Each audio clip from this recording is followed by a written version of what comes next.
Keçən bəhsimizdə demişdik ki, imamətlə bağlı dəlillərimizi Quran-ı Kərimin ayəsindən göstərəcəyik. Onlardan biri də Məryəm surəsinin 50-ci ayəsidir.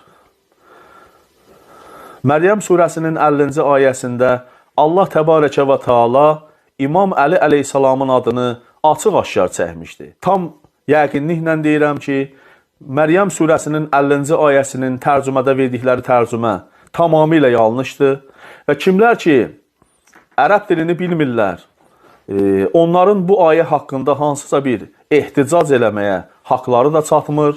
Çünki bəzən yazırlar ki, mən oxudum, orada elə şey yoxdur. Mən də deyirəm ki, ay gözəl insan, sən gedib tərcüməni oxuyursan, tərcümədə bu yoxdur. Mən isə sənə Qur'anın orijinalından birbaşa ərəbcəsindən oxuyuram.